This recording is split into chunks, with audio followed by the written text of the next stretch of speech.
This is the infamous market maker ping pong. By the way, this also happened before Donald Trump's election. However, we have a huge difference there. If you watched my video yesterday until the end, which of course you did, how could I question that? Then you would have heard that I'm providing a Ripple update today. Well, I haven't really found any major news on that, and unlike many channels out there, am I just recycling content to keep you glued to the screen for no reason? There should be real facts involved. And that's why let's take a look today at what will happen on January 20th, Donald Trump's inauguration. There's so much nonsense going around, and to every Ripple moon boy who wants to click away now and says this is boring. January, Donald Trump's inauguration will happen. There's so much bullshit out there, and to every Ripple moon boy who wants to click away now and says this is boring. No, this isn't boring. It also has to do with Ripple. So that's why we're diving right in. I'm going to take a sip. Just a moment. And before you want to accuse me of something, there's obviously something else in there. So, coffee, let's hope for the best. So I'm definitely fully aware. We'll see each other after the intro. Before we dive in, you might know this. Have you subscribed yet? I see that most of the people watching the videos haven't even left a subscription. And yes, let's be honest, I would be really happy about that. It helps the channel grow, which increases its reach. And by the way, let's be honest, it probably wouldn't hurt you either. There are definitely some interesting news in there. So if you're into that, feel free to subscribe. Feel free to activate the bell so you won't miss any news. That's obviously extremely important. And if you really like it, then let's make a deal.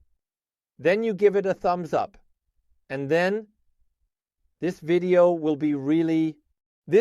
go viral. Today's video is brought to you by BitMEX, and if you want to secure a $25 bonus, check the description for the sign-up link. We'll start with the heat map, and I picked something out. It is the infamous market maker ping pong, where some retail investors are unlucky and get liquidated out of the market. How it all works and what's behind it I talked about in yesterday's video. Feel free to click here. In the end, we might aim for this range again to go up, as I'm sure there are still a few overly leveraged shorts, but there could also be a long position forming here. In the end, it looks like this. We might either aim for this range again to then go up, because I'm quite sure there are still a few overly leveraged shorts in the market, but there could also definitely be a long position forming here. So as I said, if you have no idea what I'm talking about, then check out yesterday's video. And now please wait before some hate comments come in again, which can sometimes be pretty low level, where someone says, Daniel, I showed you the chart. That's not how a chart can look. Of course, a chart can't look like that. It's really just about explaining to you what the possible scenarios are after Donald Trump's inauguration. And my strength definitely lies less in artistic skills and much more in analyzing how you can save your money in some way. We're not on Art Attack either. So for all the younger ones here on the channel, that was a show where you could do some crafting. I have no idea if they still exist, but all right. Anyway, if we dive in here and take a look at the whole thing, I've actually talked about possible scenarios that lie ahead of us in a video in the past. This blue line here is on January 20th. That's the inauguration of Donald Trump. That's the inauguration of Donald Trump. And now let's play a little game at this point. Before you continue watching the video, go ahead and write a comment down below about what you think will happen. So, I'll leave you with two scenarios. Option A, there's a big pump, or option B, there's a big dump. You just interrupted for a moment, so I'm happy to wait for you. Okay, all clear. Are you done? And, now you can continue watching the video to see what happens here. So, in my opinion, you have two scenarios here. Oh, no, I don't have a crystal ball. So you definitely shouldn't trust any influencer out there. But at least I can speak a bit from a few years of experience in crypto, and yes, there has been a bull run in the past. But all right. So option number one would be that we see, well, let's say a bit of a wage increase, maybe around the all-time high. That would roughly align with what the market might be planning here, that we could go up again, let's say somewhere in the range between 102,000 and 105,000, maybe 108,000. We'll see. so I didn't draw this to scale. Definitely after that, there will be a big correction. And then we just kind of drift around down here. So please don't pin me down on the Bitcoin amount. In any case, it's low. It could maybe also be something like 70,000 whatever. We're in an endless sideways movement. And in September, or rather October, so towards the end of the year, we then kind of move into this altcoin season where we all become incredibly rich. Option number one. Option number two, which I find more realistic, and I'll explain why, is this one. We first have a rise, and then Trump is in office, and there's a parabolic increase. We all get rich. There will never be another bear market. It just keeps skyrocketing, and then bam, wow, the brakes come on. So maybe we will see this too. Let's say around 120,000. And then it goes down, it goes back into a bit of consolidation, and we're all really, really sad. And then bam, the big altcoin pump comes possibly. Maybe we'll also logically see another rise here when Bitcoin starts to fade, and then the altcoins will start to take off. Who knows? Why do I find this more realistic? So anyone who has been following my videos a bit over the last days and weeks should have noticed. One notice, it's about 9.0 in the crypto space regarding retail investors. Well, yes, it is about retail investors, but it's about those who keep their money in the market as much as possible and don't take anything out. So basically, it's a loss for anyone who can do math. So the market bankers are very interested in that. If they were to really light a proper cannon here, and that would be realistic because they could have probably been doing that all along.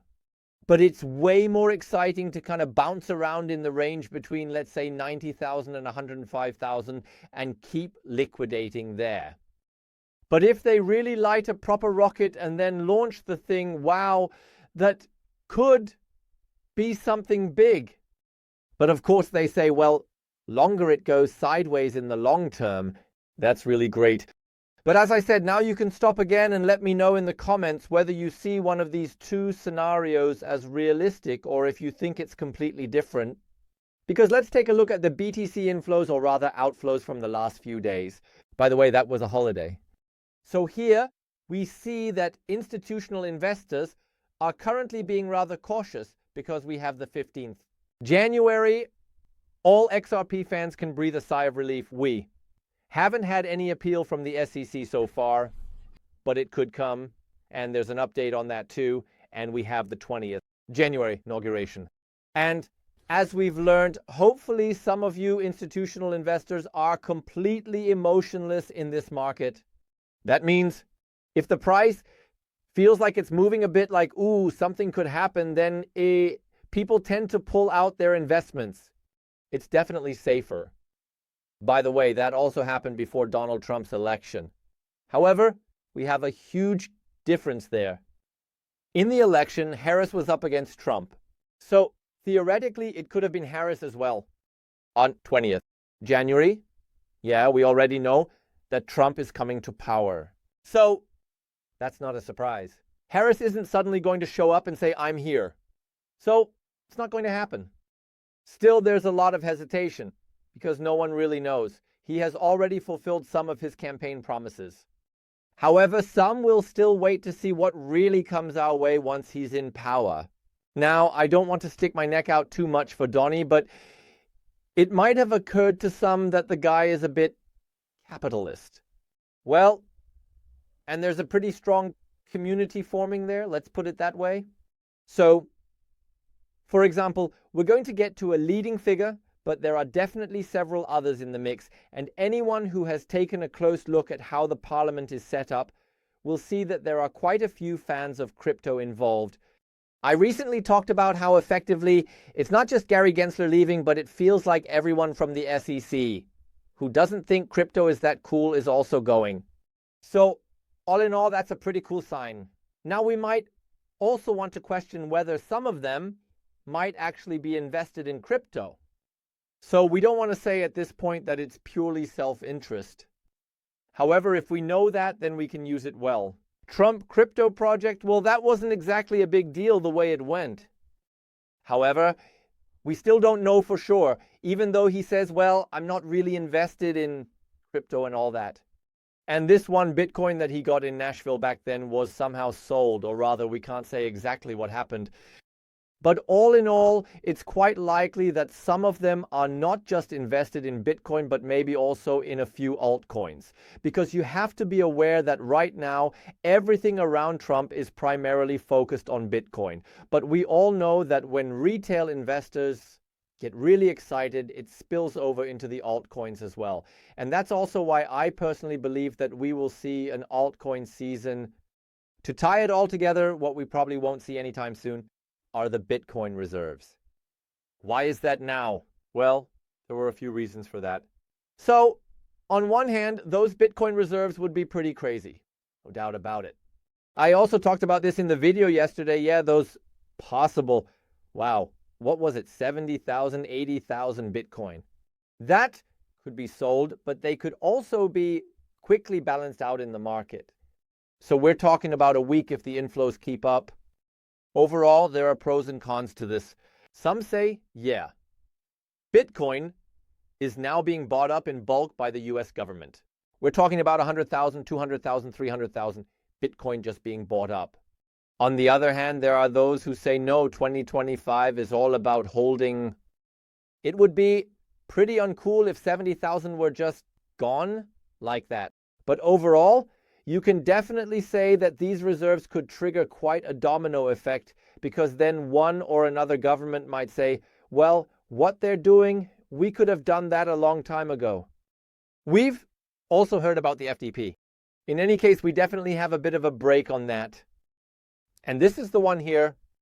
Jerome has positioned himself quite well and said, no, we don't need Bitcoin reserves for now, and we can't hold them anyway. And to top it all off, we won't be making any efforts to make that happen.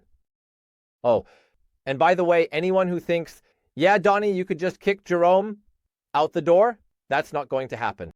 I don't think the guy is that bad, I have to say. It's enough that Gary is.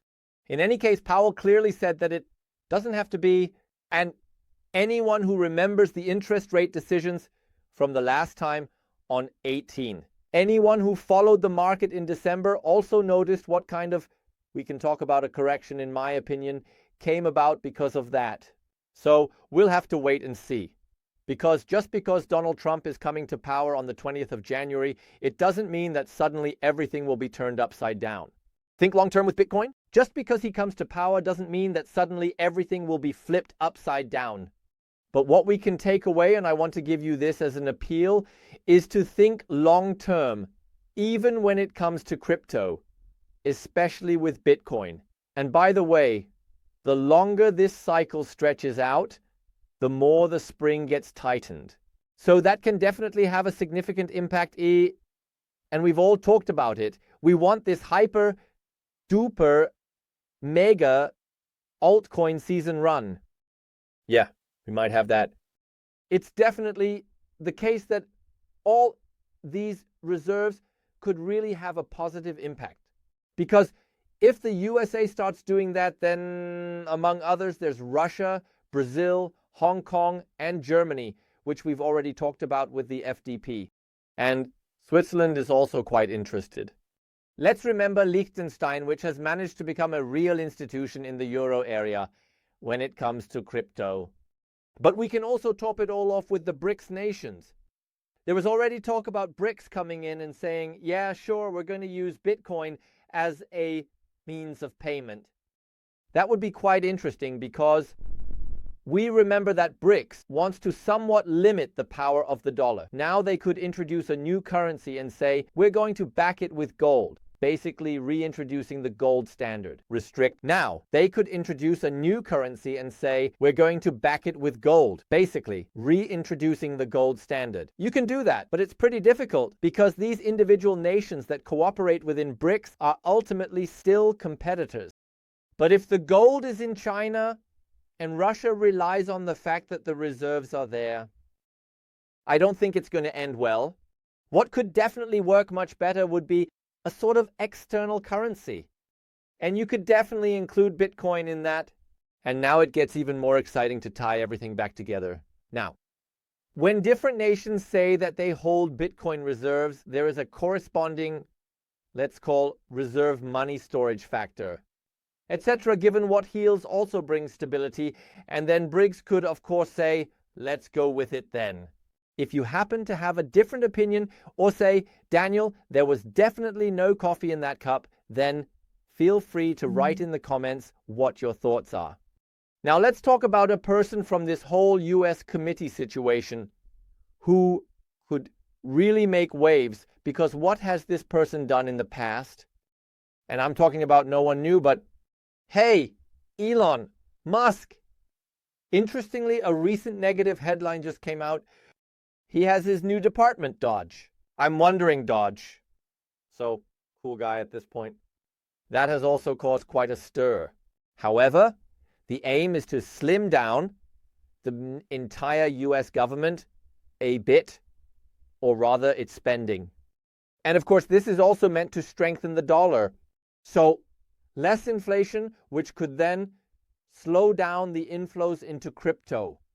He has already explained it that way. But personally, I don't believe that's the goal behind it, because the guy, as we know, has already done quite a bit with Dodge. I'll show you another example, but I mean, some might say it's market manipulation, but we don't want to go that far. But in the past, dear, Elon has already done quite a bit. I want to show you an example. On March 24th, 2021, a report came out that you could now buy Tesla with Bitcoin. Now let's take a quick look at the chart, and I'll show you here that was exactly the day in question. So please don't hold me to whether the report came out a few hours earlier or later. Anyway, if we take a look at this now, and roughly sketching it out, we had an increase of almost 30% in a very short time. Wow. You could do that, right? Well, Bitcoin wasn't that low at that time either. So we were already above 50K, almost 51K, but then it went even further, because at some point, Elon also read up on it and took all the criticism into account and realized, wow, Bitcoin consumes a lot of electricity. So between us sisters here, I would say that the whole thing was a bit staged, but of course, don't set it up that way. Definitely on May 13th. Then he released this statement, and based on that explained, no, Bitcoin isn't that great electricity consumption. No, Tesla, you can't buy it with that. Now let's go back to the chart, and the effect was even more intense, because that was, so to speak, the first fatal blow. So at the peak, we're talking about a drop of 43, let's say 44, or around about 50%. And there you see what kind of power the guy can really wield, be it now over X. And by the way, the effect was even greater there, since there's significantly less volume in it. And yes, there were already 1 or 2 ads, but effectively nothing really happened at first. Now I'm curious about your thoughts on this. So if you have a different opinion, or if you agree, let's start this way. If you like the video, feel free to give it a thumbs up to help the algorithm.